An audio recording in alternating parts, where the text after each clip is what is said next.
Bonjour à tous. Aujourd'hui, nous allons découvrir et expliquer la faille XSS, aussi connue sous le nom de Cross-Site Scripting. C'est une vulnérabilité qui affecte le côté client des applications web. Mais qu'est-ce que signifie client? Pour comprendre cela, il est nécessaire d'expliquer comment fonctionne une application web. Lorsqu'un utilisateur va cliquer sur un lien, une demande va être effectuée à un serveur qui va traiter la demande et renvoyer la page web correspondante. C'est ce que l'on appelle le côté serveur ou back-end. Une fois que le navigateur va récupérer les données du serveur, il va afficher le contenu et pouvoir appliquer des modifications à ce dernier. Changer la taille de certains textes, leur couleur, déplacer des éléments. C'est à ces fins que sont utilisés le JavaScript et le CSS. Ceci constitue le côté client d'une application web, aussi appelée front-end. Vous l'aurez donc compris, la faille XSS est une faille qui touche le navigateur des victimes. Pour comprendre le fonctionnement de cette vulnérabilité, il est d'abord nécessaire de comprendre comment est constituée une page web. Le principal élément d'une page web est le HTML. C'est un langage qui est utilisé pour représenter le contenu des pages d'un site web au travers de balises. Un exemple sera plus parlant. Vous pouvez voir ici du code HTML. Les balises div vont permettre de définir un bloc de contenu et la balise p représente un paragraphe dans lequel le texte va être écrit à l'écran.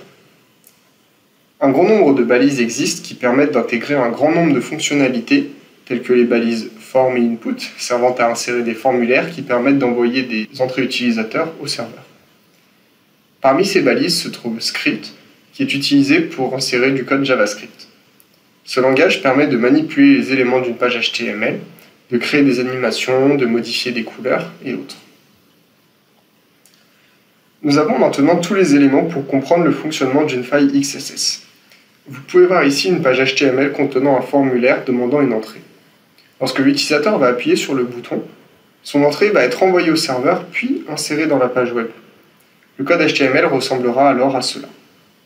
Si l'entrée de l'utilisateur est test entourée des balises P, le serveur va l'insérer directement en tant que balise de la page avec toutes les autres entrées précédentes. Une première attaque possible est le defacing, qui consiste à insérer des éléments dans une page web à différentes fins. Propagande, actes illégaux, rendre inutilisable un site, etc. Un attaquant peut aussi utiliser la balise script pour insérer du code. En effet, le JavaScript possède quelques fonctionnalités pouvant être utilisées à des fins malveillantes. L'objet document représente l'ensemble de la page HTML et contient deux attributs souvent utilisés par des attaquants. Tout d'abord, document.location, qui contient l'URL de la page actuelle et peut rediriger le navigateur sur une autre page si modifiée. Nous avons aussi document.cookie, qui contient tous les cookies d'un utilisateur sur le site actuel. En utilisant ces deux attributs ensemble, un attaquant peut rediriger les cookies vers son serveur et les récupérer. Les cookies contiennent les informations d'un utilisateur sur un site et sont notamment utilisés pour rester connecté sans avoir besoin de mettre son mot de passe à chaque fois que l'on visite une page. Si une personne malveillante utilise les cookies de quelqu'un d'autre, elle peut donc usurper son identité. Dans le cas d'administrateur de site, cela peut amener à de terribles conséquences. Bien d'autres manières existent d'utiliser le JavaScript. L'attribut source d'une balise image permet d'insérer du code, et en utilisant des caractères tels que les guillemets, il est parfois possible de contourner certaines protections anti-XSS.